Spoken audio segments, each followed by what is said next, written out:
This book is called The Leprechaun Who Lost His Rainbow, and it's written by Sean Callahan and illustrated by Nancy Coate. So thank you, Sean and Nancy, for this fun leprechaun story. And let's see who's reading with us. Can you take a guess?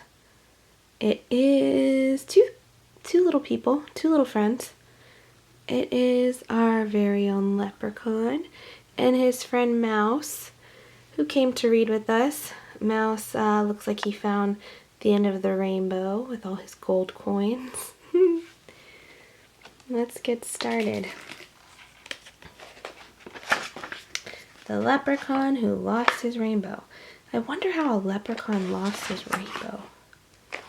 Let's see. In the soft drizzle that was falling on St. Patrick's Day, Colleen wished her grandfather good luck. He gave her a piece of red licorice, her favorite candy, and then he was off to the parade to play the bagpipes. Her grandfather had told Colleen that the notes he and his bandmates played were like colors on the air, colors only your ears could see. Playing music is like building a rainbow, he said. A little man I once knew taught me that. Her mom and dad were going to watch the parade from the window, but Colleen sat on the porch under her yellow umbrella. What if it rained so much that everyone went home and no one heard her grandfather's bagpipes? That would be a shame.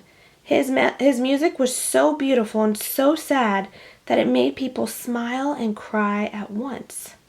To pass the time, she played a song on her green penny whistle, which had a tiny shamrock printed on it.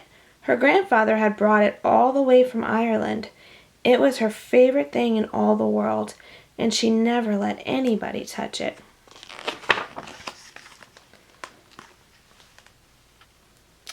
When she finished the tune, she took a bite of her licorice. Just then, a little man appeared on the top step. He was a leprechaun. "I like your penny whistle," the little man said. "You play very well."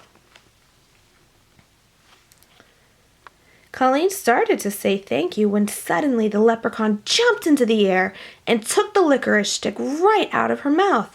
He dropped it into his hat. "Thank you," he said. "I'll be needing that, or my name's not Roy G. Biv. It's just the shade of red I'm looking for." He snatched it right out of her mouth, that little leprechaun. Uh-oh, Colleen does not look happy, does she? Not one bit. Colleen was shocked. "What are you doing?" she shouted. "Give me back my candy." The leprechaun frowned. "Your grandfather was much more helpful." "You know my grandfather?" Colleen asked.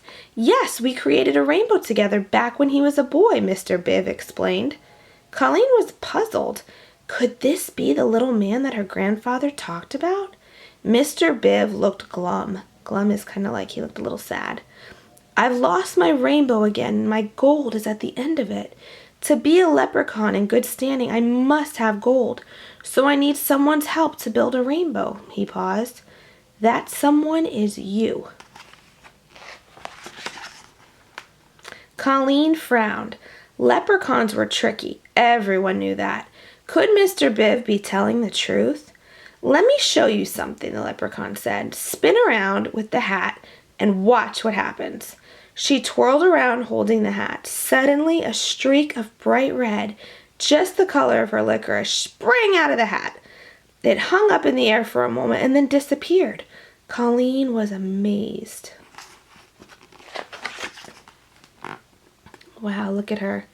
"See," Mr. Biv said, "we're starting to make a rainbow. And if there's a rainbow, the sun will come out to shine on the parade." Colleen took a deep breath. "What do we do?" "For every color, I need something that belongs to you. Something red, orange, yellow, green, blue, indigo, and violet." Colleen looked around.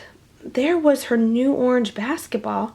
She hated to give it up, but she tossed it into Mr. Biv's hat. Immediately, an orange streak shot up.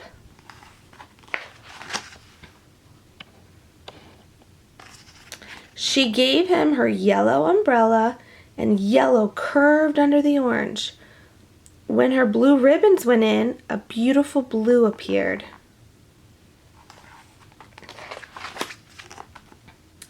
Next to go was her indigo headband, and finally her favorite violet scarf.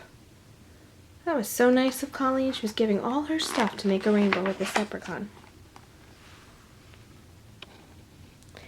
Now there was a rainbow of colors coming out of the hat. But something was wrong.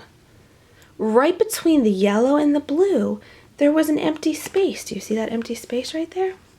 Colleen knew which color was missing. Yes, we need green, Mr. Bibb said. And not just any green, Colleen. It's a very hard color to find, which is why rainbows are so rare. It started to rain even harder. The parade goers were starting to leave. Colleen was nervous. What would the leprechaun want?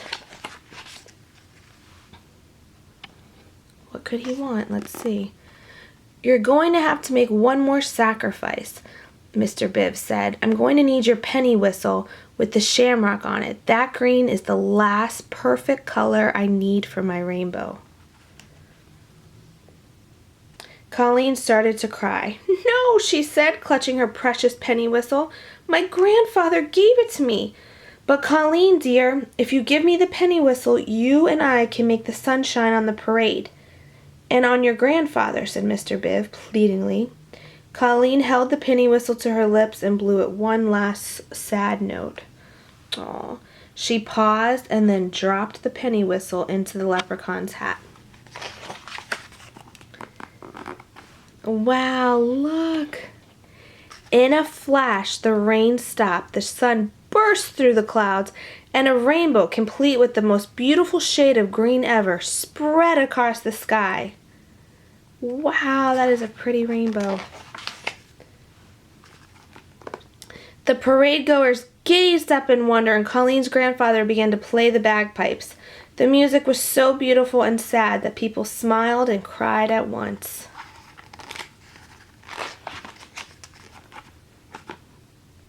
Nobody noticed that a pot of gold had appeared at the end of the rainbow right on Colleen's front lawn. Roy G. Biv dug his hand into the pot of gold and pulled out a flute that looked just like Colleen's penny whistle. But this wasn't a toy flute. It was a real one made of silver, and there was a shamrock on it that looked like Colleen's, only this one was made of emeralds. Thanks for sharing with me, Mr. Biv said as he handed Colleen the flute, and with that he and his pot of gold were gone.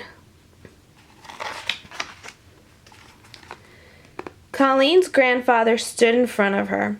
Who was that you were talking with? He asked. Oh, Roy G. Bibb, she said. He's a leprechaun. I thought I recognized him, her grandfather said. He gave me this flute, Grandpa. Ah, it's a nice one, silver, just like my bagpipes. What do you say we play a tune? So together they played When Irish Eyes Are Smiling, and the colors danced on the air. Oh, and here's a little fun fact about rainbows. Are you guys listening over there? You want to learn about a little bit about rainbows? Okay. So the book says, have you ever seen a rainbow in the sky after a storm? Have you, Leprechaun? Surely he has. Have you ever seen a rainbow after a storm? Raise your hand or your foot if you've seen one. Rainbows are rare and beautiful things in nature, and they've always fascinated people. Storytellers have always loved rainbows, and even scientists have studied them too. Rainbows appear when sunlight passes through tiny drops of water in the air. That is cool. And then it says, to help people remember the colors in the right order, a name was invented using the initials of the color Roy G. Biv. And then this says, these days, however, some scientists say that there are only 6 colors in the rainbow because indigo is now thought to be just another shade of blue. So Roy G. Biv, red, orange, yellow, green, blue, and violet. So that was the name of the leprechaun, Mr. Roy G. Biv. And it helps you remember the colors and the order. All right, friends. Well, thank you for coming and reading this book with us. I hope you enjoyed it. Come read soon. Bye.